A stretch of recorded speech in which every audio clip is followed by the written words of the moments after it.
Well, the war in Iran is expanding. American forces are engaged. Missiles are being launched, interceptors are being expended. Precision munitions are striking targets across a widening battle space.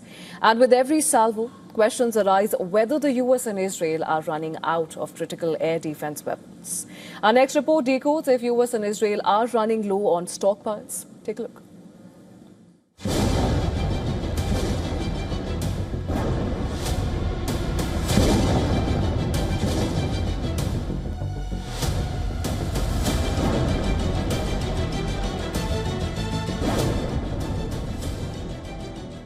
And we're winning another one, I tell you. We're winning so big, nobody's ever seen anything like we're doing in the Middle East with Iran.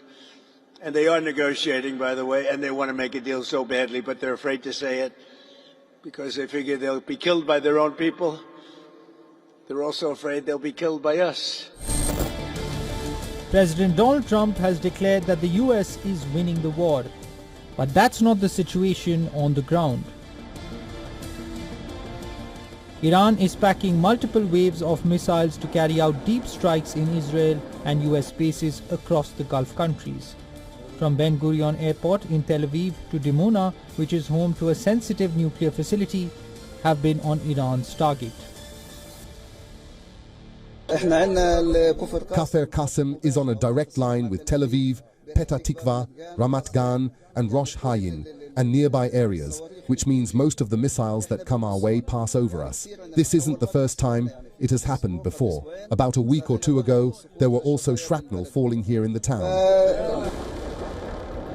The extensive use of interceptor missiles by the US, Israel and the Gulf states to counter Iranian retaliatory attacks have raised questions about stockpile sizes, but the IDF claims it has enough stockpiles to sustain the war efforts. Reports suggest interceptor stockpiles are under immense strain. Israel is facing a tough choice, whether to conserve its expensive interceptors to defend vital targets over a sustained period.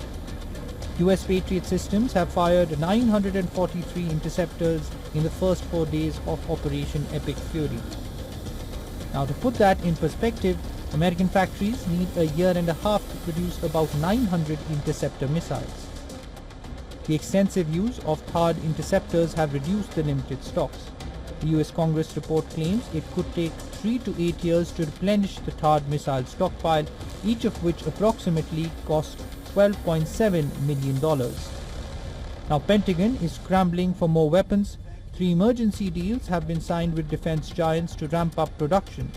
Companies like Lockheed Martin have been asked to increase the production of THAAD interceptors by 4-fold.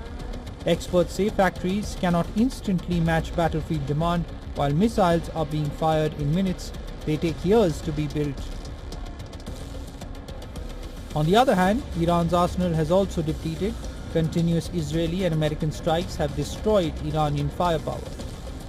This has forced Iran to change its strategy, and it is now firing advanced missiles with heavier payload and cluster munitions, which are difficult to stop. As Iran continues its barrage, the big question looms. Can the US and its allies sustain this pace of defense, or will the world's most powerful militaries face a dangerous shortage in the middle of a raging war? Bureau Report WION World is One.